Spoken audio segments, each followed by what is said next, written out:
Hello guys and gals, me Mutahar, and it's that time of the month where my favorite sponsor lets me talk about balls for the month. Manscaped.com, as you all know, they come with the perfect package 3.0 that I always tell you to get because it comes with the Lawnmower 3.0 water-resistant body trimmer with advanced skin-safe technology. So not only can you protect yourself from nicks and cuts and bruises near your balls, but it makes it so easy that you can watch the video and clean up the forest down there, you lumberjack. And if you get that, you also get the Crop Preserver Ball Deodorant and Crop Reviver spray, ball toning, everything all in one, and it smells great. I mean, how are you going to clean up a forest and make sure it doesn't smell nice? But hey, you also get the Shet travel bag for free, 2 gifts, and boxers. And the boxers are anti-chafing with cooling technology and contour flex. I mean, these are some comfy boxers. Not to mention the sex appeal you get from the good old Manscaped logo just hovering above your testicles, ladies and gentlemen, that you just freshly groomed. I think that's more for the gentlemen. Anyways, if you end up getting the actual boxers, you can pair them up with some crop preservers and make sure you're ready for any action that comes your way. Ladies and gentlemen, if you purchase those boxers, you can even get the Peak Hygiene Plan with the Perfect Package 3.0, so you don't have to wear the same set of boxers. That's disgusting. They'll give you a fresh new pair every cycle. So yeah, 20% off and free shipping plus 2 free gifts await you if you use promo code SOMEORDINARY at manscaped.com. Never forget, your balls will thank you. Hello guys and gals, me Mutahar, and one of the questions I asked myself was, can I install the first version of Windows released sometime in the 1980s and update just that version to Windows 10? Ladies and gentlemen, if you're surprised that I'm asking that question, well, welcome to Some Ordinary Gamers, where we're not just a gaming channel, or hardly one. We're more of a shitpost channel. Now, ladies and gentlemen, all jokes aside, Windows is an entrenched operating system. There are a great chance that if you're watching this video right now, you're probably on Windows 10 to begin with, okay? You probably have a billion tabs open. I'm probably somewhere on the second monitor. You're probably playing Mass Effect Legendary Edition right now. That's just how the cookie crumbles. Now, ladies and gentlemen, with Windows 10 being basically the main staple, there are some people who are not even alive at the time of Windows XP and before. Now, Windows has been here since the 80s, okay, in many different fashions, in many different, I would say, sagas. So I wanted to see if I could update it from the very first iteration, MS-DOS, yes, back when we had to enter things through command line. That wasn't just a Fallout joke, that was actually how computers worked. I'm not joking with you, all the way up to the Windows that we know and love now. Now, you can actually do this. I was one of those people where I was a little skeptical of it. Is it practical? No. But is it possible? Yes. Now, to do this, we're going to use something called virtual machines. If you're new to that concept, welcome to Some Ordinary Gamers. But ladies and gentlemen, for this case, we're using good old-fashioned VirtualBox. Now, I've seen some people use VMware. I've seen some people, actually use real hardware. I'm going to save myself the headache and use VirtualBox. It's a little bit more of my style, and it's definitely a bit more technically proficient for this whole entire ordeal. So the first things first was to create a Windows virtual machine. Now here I actually picked other Windows 32-bit. Our path is going to be a 32-bit path because that's the only real way to officially upgrade from each Windows to each Windows. Now this is why this video right now is important. I don't know if this is ever going to be possible going years down the line when Windows completely eliminates 32-bit support. So until then, this is, or at least it should be, possible. So let's get started. I created a virtual machine and I downloaded my copies of Windows. Now these are all the install disks that I have been using, ranging all the way from MS-DOS to Windows 10. Now to understand the upgrade path, this is what we're going to be doing. We will install MS-DOS, alright, then we will install Windows 1.0, Windows 2.0, Windows 3.0, Windows 3.11, Windows 95, Windows 98, Windows Me, yes, that's how they pronounce it, Windows 2000, Windows XP, Windows Vista, Windows 7, Windows 8.1, Windows 8, then 8.1, and then Windows 10. Okay, so it's a long install process, so let's sit down and get started. Now, first things first, we have to put in the floppy disk for MS-DOS. Yeah, Yes, this is back in the days of good old-fashioned floppy disks. There are 3 floppy disks that came with MS-DOS. So installing this, I had to actually stage my virtual machine to match a computer of that moment. You cannot install MS-DOS on modern hardware, okay? Back then, I designed a computer in the virtual machine software to resemble a 2 gigabyte hard drive, 8 megabytes of RAM, and a very basic visual driver, okay? Very basic GPU. Why this low? Well, understandably, back in the 80s, 2 gigs was almost practically unheard of in people's computers. But using the file allocation table 16, which is how these systems were partitioning their file structures, their partition schemes, it is possible to use 2 gigs. Going above a 2 gigabyte hard drive would be kind of like introducing the concept of dividing by 0 to this level of computing, okay? It was just too much for that time. Why 8 megabytes of memory? Theoretically, you can go all the way up to 64 megabytes of memory as well. However, because MS-DOS has this thing called high mem that was taking an abnormally long time, if I gave the virtual machine 64 megabytes of RAM, it would lead to a boot time of over 5 minutes. So I decided to give myself 8 megabytes of RAM, which, by the way, back in the 80s, was still a fuck ton of RAM to come across. So, basically installing MS-DOS by going through all 3 disks, I had a usable disk operating system from Microsoft. Now, moving on years later, Windows releases, or Microsoft releases, Windows 1.0, otherwise known as MS-DOS Executive. Now here I have MS-DOS Executive 1.04, and the entire concept was to put floppy disk 1 into the actual floppy disk, go through the actual install process. Now, this is where I had to get Windows 2.0, and I had to actually copy the mouse driver from that installation disk to the installation disk of Windows 1. And that was not a complicated process, but it's necessary, because if you want to get any form of mouse support in a virtual machine, that's something you're gonna have to do. But the installation process is rather similar. Go to the floppy directory, run the setup program, go through all of the options, basically switch to floppy disks whenever Microsoft asks you. The important things to pick here are your region locale, basically enabling the fact that Microsoft can also use certain things like pointing devices, which it gives you like 7 options.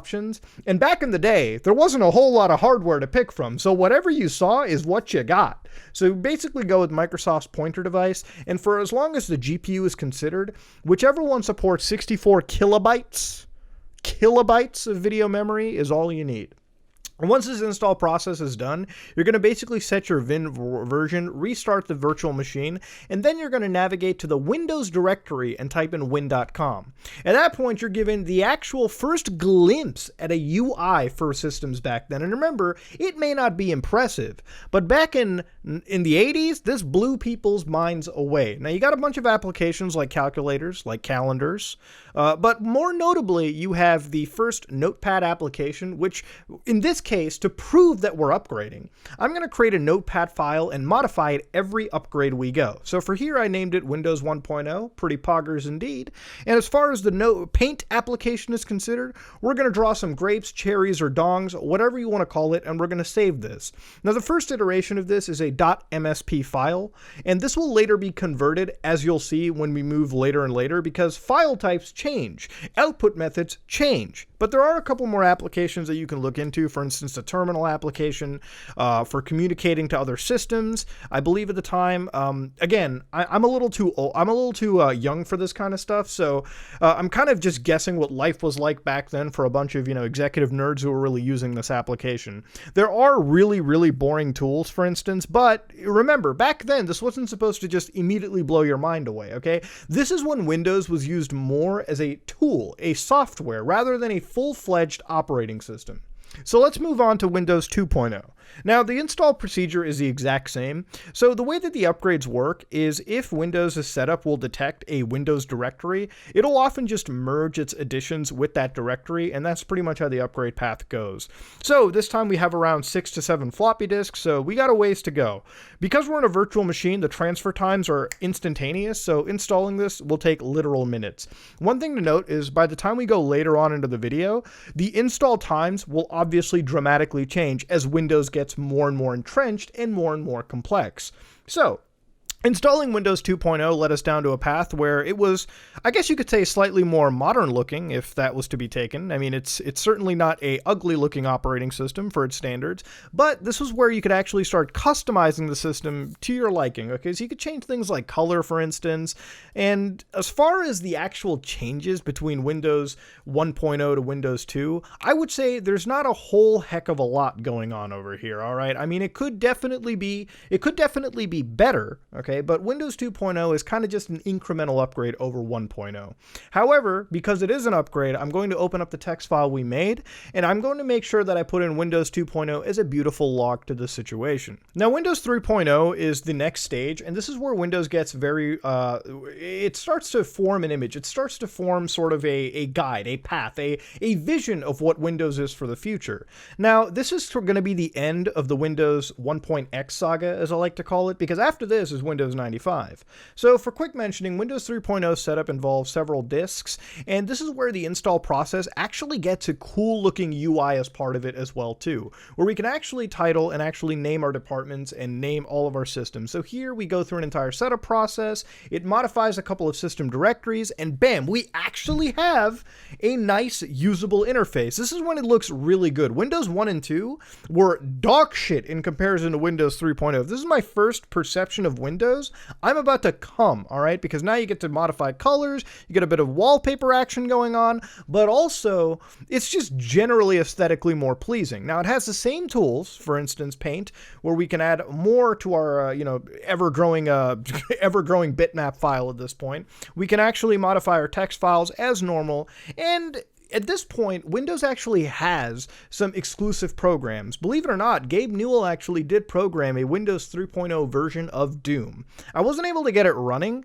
but this is when Windows started to become more operating system-ish, okay? Now, it wasn't just a file manager. No. You actually had exclusive applications, from what I understand, for Windows 3.0.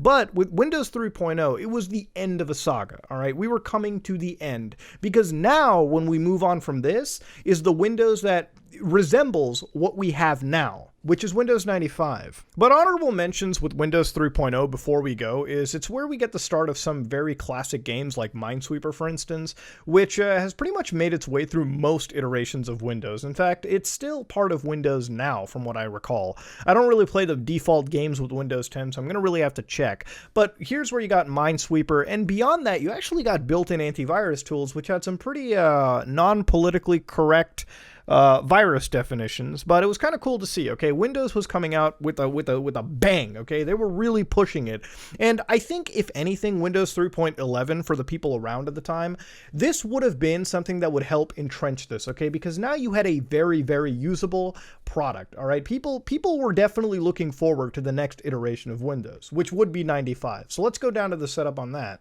Now, Windows 95 was an interesting install process because Windows 95 was when for the first time they released not on diskettes, not on floppy drives, but primarily on a CD-ROM, okay? This was new, brand spanking technology for a lot of people. You could store megabytes of information, not just one, not just two, hundreds of megabytes. Now, when installing Windows 95, you had to have a boot disk, okay? A boot floppy disk. Because at the time, people's computers weren't able to auto-detect CD-ROMs, all right? This wasn't a bootable disk. That concept wasn't made. So effectively, you had to put the floppy drive into the system, then you would boot into the floppy drive, you would pick the choice of DVD or CD-ROM drive you'd have. I'm not even sure why I say DVD. You'd pick your CD-ROM, device, it would load the appropriate driver, then you would do the D directory, you would navigate to D, which would be your CD-ROM directory, run setup, and there, and lo and behold, is the Windows 95 setup. Now again, it's far more aesthetically pleasing, but when you go down Windows 95 setup, all right, it'll analyze your computer. Then, for the first time, all right, you'll actually have a full-on operating system installed. This isn't going to be something where you're just using it on top of DOS. This is DOS-based, but it is primarily a full-on operating system to go down, okay? So Windows 95's installation doesn't take too terribly long. Its system requirements are actually fairly modest. I mean, given the 8 megabytes of RAM we're feeding it, we're still above and beyond its minimum requirements. So going to the desktop top over here, you can actually modify it constantly, add new wallpapers, and the control panel has a few new options to witness as well, okay? Looking at the system, it's not able to detect my actual processor, and nor should it be. It's registering me as an Intel Pentium system. For the most part, Windows 95 is decent, okay? There is a network compatibility to it, but I didn't really get to see any bit of Internet Explorer action going around, so as far as an operating system was back then, Windows 95 was as basic as you were going to get. Now, comparing the UI from Windows 3.11 to Windows 95, honestly, it's a night and day difference, okay? Windows 95 is above and beyond, and now, this Windows 95 system that we have is going to be almost a benchmark blueprint for all the UIs that are going forward, okay? This is Windows as we know it. And this is the beginning of what I like to call the Windows 9X saga, all right? So the Windows 9X is Windows 95, Windows 98, and Windows Me, or Millennium Edition. And most people just call it Windows ME, which as far as I'm considering is just as halal to say as Windows Me. Of course, we go to the Muda folder, we go to the Muda text file, and we'll actually modify it and add in our entry as well too. Windows 95 is a landmark entry, and we better respect it. Of course, dong, the file that we have, is just converted, and we're adding to it as well too.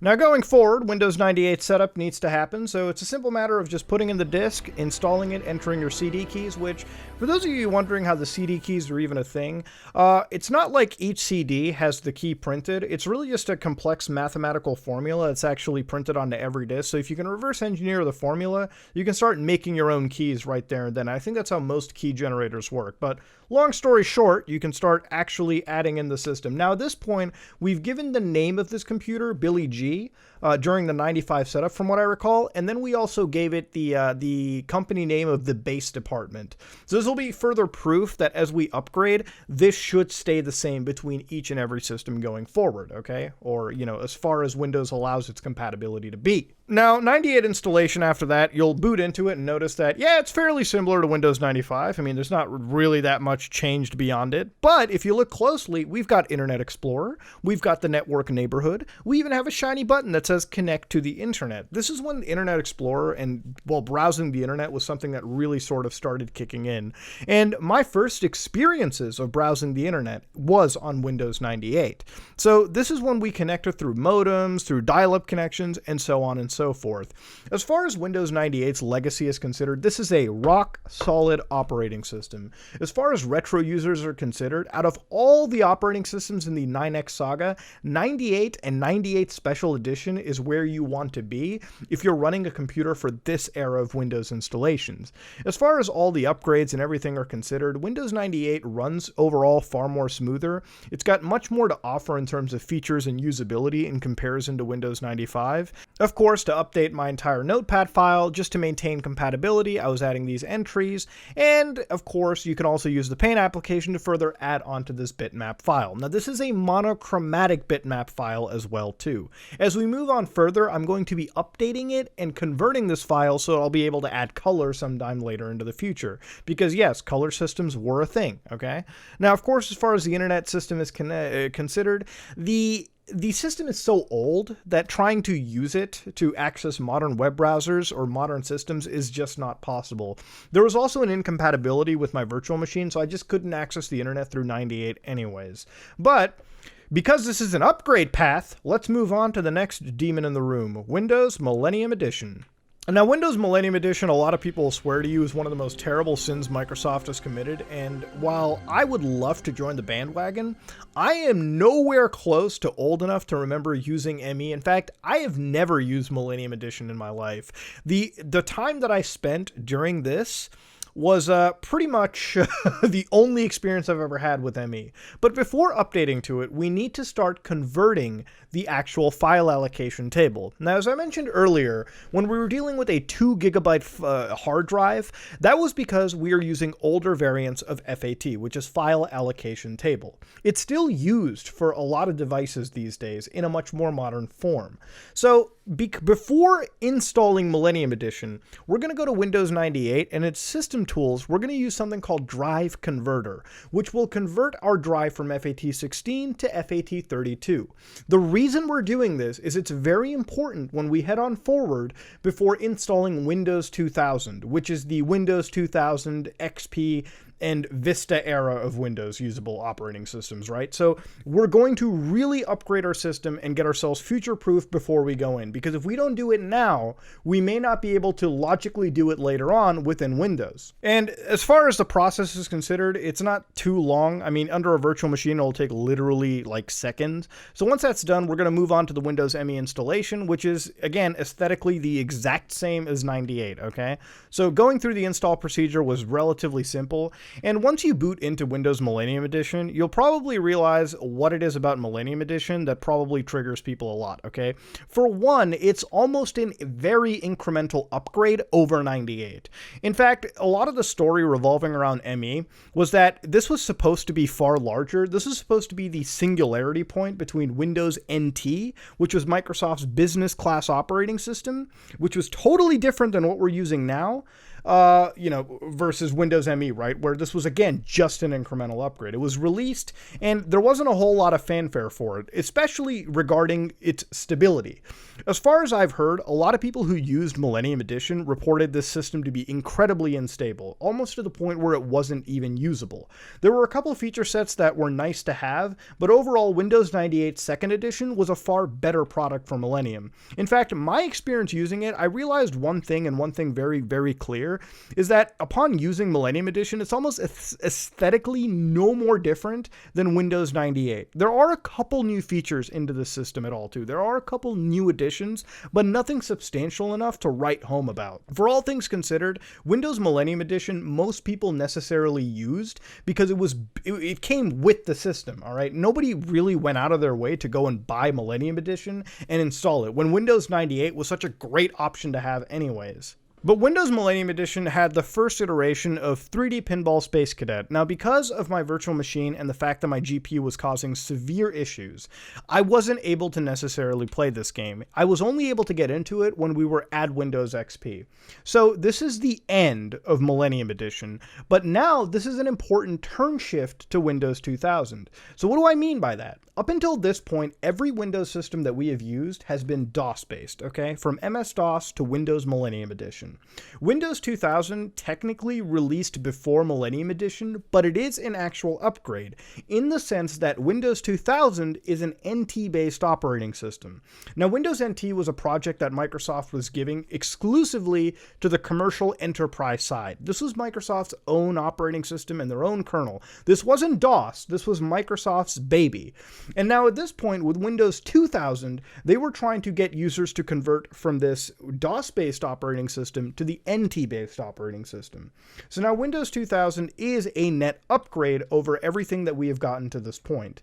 Now, installing Windows 2000 is an incredibly simple process, but before we go forward, we have to actually give ourselves more hard drive space. Now, this is where the practicality of this entire endeavor is thrown out the fucking window. Why? Because this is not something that's logistically possible, okay? Now, what we're doing here is we're going to take our 2 gigabyte drive, okay? Our 2 gigabyte drive that our virtual machine is using as a virtual hard drive, and we're going to give it 48 more gigabytes. Now, how are we going to do that? In VirtualBox's case, we're going to open up and basically change the storage amount for that virtual hard drive file to go from 2 gigabytes to 50. Now, this isn't going to magically be recognized in Windows, so what we're going to do is download a tool called gparted, which is a Linux-based partitioning tool. We're going to fire this up, we're going to look at our file allocation table, we're going to look at our drive, and we're going to extend the partition from 2 gigs all the way to 50. Now, this is a very, very simple process. It doesn't take too much time, and it'll immediately recognize underneath Millennium Edition. We need to do this before we go forward, because when we're installing Windows XP, Windows 7, Windows 10, Windows Vista, we're dealing in the gigabytes, and simply we don't have enough space with 2 gigabytes to deal with. So do this now, then boot into Millennium Edition, pop in the 2000 disk, and continue installing. Again, this is a pretty simple installation. One thing to note is it will actually give you a couple warnings in the upgrade, like report.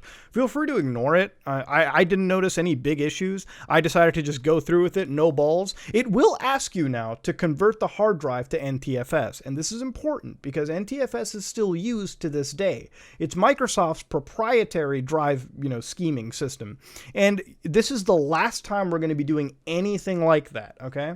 So accept everything, install the actual actual, deal, and then reboot, and then the installation will convert your drive from FAT32 to NTFS, and now it'll install Windows 2000, and we will be on the NT era of Microsoft Windows. We have now done the convergence. We are now on a different era. So now this saga is what I like to call Windows 2000 to XP to Windows Vista, okay?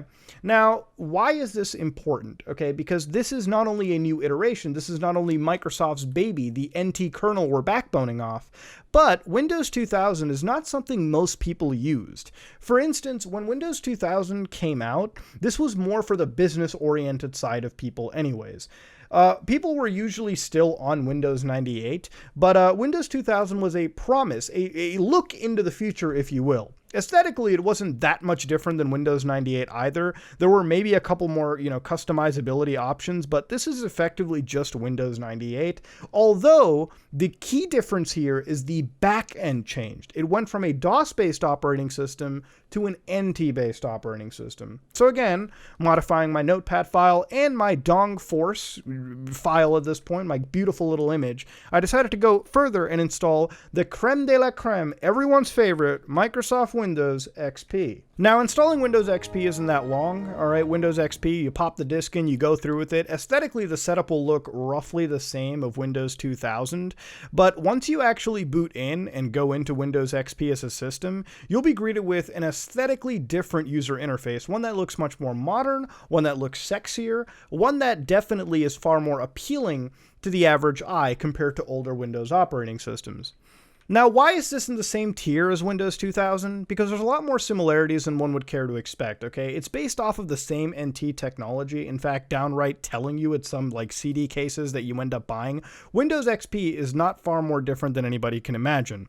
Now, using Windows XP, you get the amazing Bliss wallpaper, you get the ability to have 3 color schemes to your taskbar, and while everything looks shiny and sexy, there is the pinball game one can play, and honestly, Windows XP runs like a dream in comparison to 2000. I don't know whether it is that I changed something in my virtual machine. Yes, it is, because I did upgrade the system. I upgraded the memory to around 2 gigabytes of RAM, and I gave this 2 cores. Now, why did I give it 2 cores? Well, because Microsoft Windows up until this point could only use 1 core. Okay, 1 core. This was the norm for a lot of computers back then. Now you'll have processors with 16 threads, 100 threads, 128 threads with those Ryzen Threadrippers. Back then, you had 1 thread. But Windows Professional XP could actually utilize up to 2 threads, regardless if it was hyper-threaded or they actually had another real physical thread. This was the start and emergence of Microsoft sort of embracing more modern technologies. As far as memory is considered, RAM, 2 gigabytes is a lot. It's way more than one would expect for XP computers at the time too. What we're using at this point in time for our virtual machine would be considered relatively high-end for Windows XP back in the day. So as far as everything is considered, there's no doubt why this runs like a fucking dream. Now, there are some cool things for XP, like, these basic soundtracks and the fact that the visualizers are beautiful to look at in Windows XP through its built-in audio tools and audio players. But aside from all of what Windows XP offers, I think the fact that most of my user base will probably recognize this as their childhood operating system is the ultimate best part. Now, can you use Windows XP as a daily driver? No. All right, it's far too outdated, okay?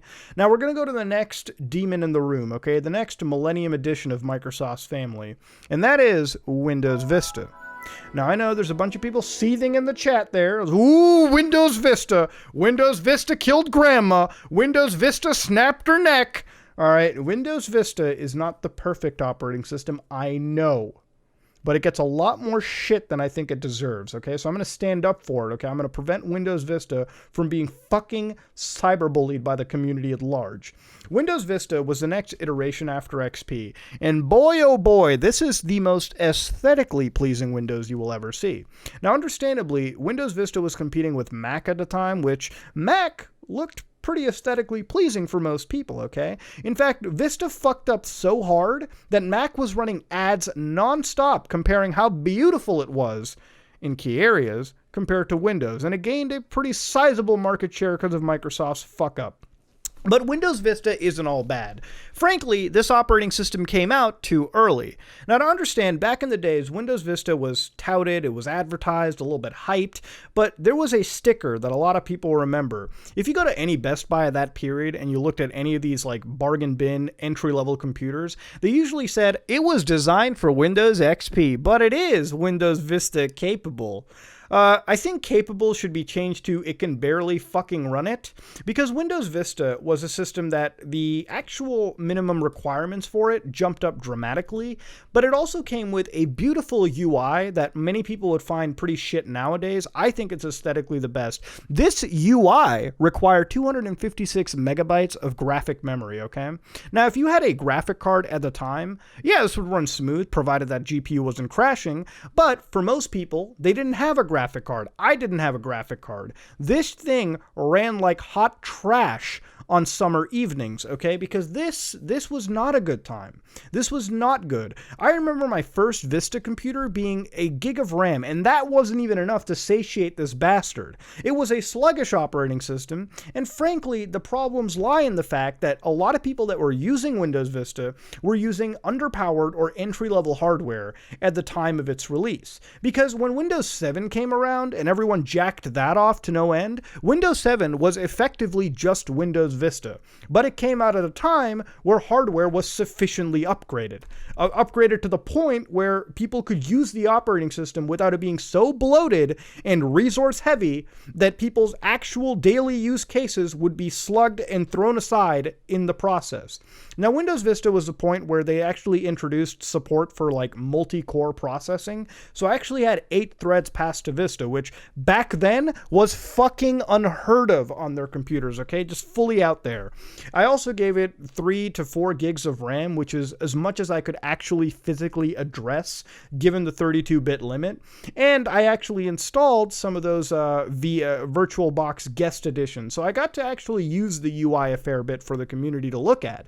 And for the most part, I actually will use Vista to browse the internet every once in a while because it is that aesthetically pleasing. Now, it also has some widgets and tools, which I think we'll just laugh at this point because shit was terrible for back in the day anyways. I don't care who you are. It had some cool UI changes like the Windows Arrow task switcher, which still kind of blows some people to this day. I think that was actually a marketing feature for Vista, I shit you not. But as far as everything else is considered, gaming, it had some exclusives like Halo 2 as far as I recall. So Vista had its moments. Vista was definitely a step in the modern direction. If Vista gets any credit, it's that this was the first operating system where Microsoft definitely radically changed from edition to edition. XP and Vista, completely different looking systems, but also under the hood, Vista was bringing a lot of extensions, a lot of advancements to the core Windows operating system. Vista was also the one time where Microsoft had the balls to put a lot of shit on the line and go forward, okay? This is one theme that you'll probably notice with Windows. It has a good release, a underappreciated release, or a shit release, then a good release right after it. It's sort of back and forth with the company. But anyways, this is the legacy of Windows Vista. If you want to know more about this, I'll gladly make a video. There's plenty of channels that have covered the rise and fall of this system beyond belief, okay? This system got a lot of shit. In fact, one quick report to tell you is back in the day, Microsoft even ran an ad campaign after they released a couple service pack updates where they actually called it Windows Mojave. And they got a bunch of people to sit down and cherry pick their reactions, and they told them, yeah, you were just using Windows Vista updated, and they were blown away like, oh my god, it's really Vista. Yes, it is. Microsoft just gave you a good computer to run it on that time. God damn. So the next case in this is Windows 7, which arguably is also other people's favorite operating system down the road too. Now, Windows 7 is a simple upgrade process. One simply grabs the ISO file, installs it, and calls it a day. Now, this is where there's nothing really that impressive about these updates, okay? Because it's just long, lengthy update paths. You're going down, inserting the disk, basically waiting up to 30 minutes to an hour to get the update going, because Windows is simply that large. Now, it is still upgrading, okay? We are still loading the application up in the user space, installing it that way, and so far it works. So Windows 7 installs, and it's about as incredible as you can expect it, okay? It's Windows Vista, just running on far better hardware, although, in my opinion, with a bit downgraded of a UI. Gone are some of these cool little features that Windows Aero had for the sake of a much more usable operating system, and I guess ultimately a much more friendlier system too. Now, Windows 7 actually had its end of life very recently, so while it was supported up until years ago, it's not anymore. So if you still wanted to run this as a daily driver, your days are pretty much over, okay? It's no longer being supported. It's EOL. The one operating system that is still supported, kind of, is Windows 8. So let's move on to the next one. Now, Windows 8 is the absolute dog shit black sheep release of the franchise. Why? Well, let's find out. Installing Windows 8 isn't terribly difficult. In fact, under the hood, Windows 8 is the first moment where we start to notice the UI is more in line with Windows 10 in certain things like the Task Manager application. In fact, the overall UI resembles much more closely to modern-day Xbox systems and Windows 10. That is with one key difference: the Start menu. Do you notice something about Windows 8? No Start menu. Now, why would a company take away the one iconic feature from their operating system away? I don't fucking know. I don't pretend to fucking know. I don't know what's going on at Microsoft, okay? For what fucking reason that, oh yeah, they made a tablet. Yeah, you know Microsoft Surface tablets? Yeah, the 4 people that own it? Yeah, see this UI that they released where the Start menu would blow up this tile UI that you could slide through and tap? Yeah, that was perfect for the people that were on the Microsoft Surface tablet. But when 99% of your fucking user base is sitting on a desktop, yeah, suddenly we don't want to use our mouse to go through a touch-based operating system UI, okay, Microsoft? That's not how we want to roll. Now, believe it or not, the actual system worked like a charm, okay? This is basically just Windows 7 anyways. Under the hood, not much has changed. Although what has changed is when you install the system, Microsoft is now kind of goading you into creating a Microsoft account that'll run across the OS. This is all but mandatory pretty much in Windows 10 nowadays. But one thing to note is this is the first time Microsoft Windows is telling you, hey, can we spy on you? No? Yeah, you can click all of them off, okay? And they won't, as far as I know. And that's just pretty much how Windows 8 works. Now, Windows 8, with the lack of a Start menu and a shitty UI, was universally lambasted by people, okay? This was a fucking meme. Until Windows 8.1 dropped. What did Windows 8.1 add? A Start button. But this wasn't a big feature because a Start button would just lead to the same shitty fucking interface that we saw just 5 minutes ago. And, of course, I would say Windows 8, in my opinion, was pretty much a failure, okay? I didn't like it. I didn't use it. I actually got my first real gaming computer during this time. And the first thing I did when it came pre-installed with Windows 8, which I didn't ask, by the way, I immediately fucking went back to Windows 7, installed that bitch in, and played that way, okay? I did not use 8 or 8.1. I didn't care to use 8 or 8.1. I waited very much till Windows 10 because I have no idea why Microsoft decided to implement it like this. There's nothing remarkably crazy about the system. It does what it does. It's just the user interface was dog shit in the process. Now, Windows 10 comes out, and this is the Windows that we are all using. In fact, it's not even called Windows 10 that much anyways. I believe Microsoft is slowly transitioning this to Windows. Now, this is the last leg of the journey. And one would think that this would be an easy transition, but no, you'd be wrong. Windows 8 wasn't an easy transition. See, Windows 8 is when we had to break this entire cycle, because now we weren't able to upgrade as expected. We actually had to do a clean install. Although, with Windows 8, we were actually clean installing it in a weird upgrade fashion where Windows would preserve our settings and our files and just carry them over to Windows 8.1. So we were still able to dig up these old files that we made and carry them over. In fact, in a lot of ways, the Windows directory for 8 and 8.1 had like literal shreds from Windows 1.0 still present in the entire ordeal. So now, moving on to Windows 10 was tough, all right? In a lot of ways, using conventional ISO files wasn't possible, okay? I was trying to be real cute and real smart until I finally gave up, and I shit you not, I went to Windows' official download page, downloaded the most recent Windows 10 update, and Microsoft handled it entirely. Now, this was the longest update process by far, totaling up to an hour and 15 minutes, okay? I literally went and took a shower, played some Mass Effect, and finally I was greeted with Billy G, updated all the way from Windows 1.0 to Windows 10. Now, this This was a journey, but Windows 10, there's not much to say on it, other than, yeah, I finally finished carrying this one file from MS-DOS all the way to Windows 10, and I managed to keep dongforce.bmp alive and thriving, updated to modern times. As far as its usability is considered, ladies and gentlemen, it's funny to think that the Windows directory in this case, after all is said and done, has pieces and shreds all the way from MS-DOS to Windows fucking 10. Now, this proves from a software perspective, the upgrade is doable, okay? If you had this, from a software perspective, you can update from DOS all the way to 10. From a hardware perspective, this shit is nearly impossible. If you ever find somebody that wants to undertake this task, you put them in a fucking mental hospital because they have officially gone crazy. I've gone crazy! So understand what's going on in this case. If you were to do this on real hardware, you would have to almost upgrade every single fucking thing out of the computer, and it wouldn't even resemble what it initially was. You'd have to change the motherboards, you'd have to change the fucking CPU, you'd have to change literally the RAM and the motherboard, because God, no, the same types of RAM wouldn't work. You'd have to change your graphic cards, you'd have to add graphic cards, to be real. You'd have to do a billion things to get Windows 10 all the way updated. Your computer would not resemble what it initially was. Now, the only way I say you could kind of do this, why it's not impossible, is really if you take the drive out, the IDE hard drive, and at some point in the upgrade process, you clone the drive to something newer and you extend the drive space that way, which is doable as far as I know. I don't see any reason that it can't be. Yeah, you can actually keep the same Windows install and update it through the years if you really wanted to. Is it practical? Fuck no. Is it doable? Yeah?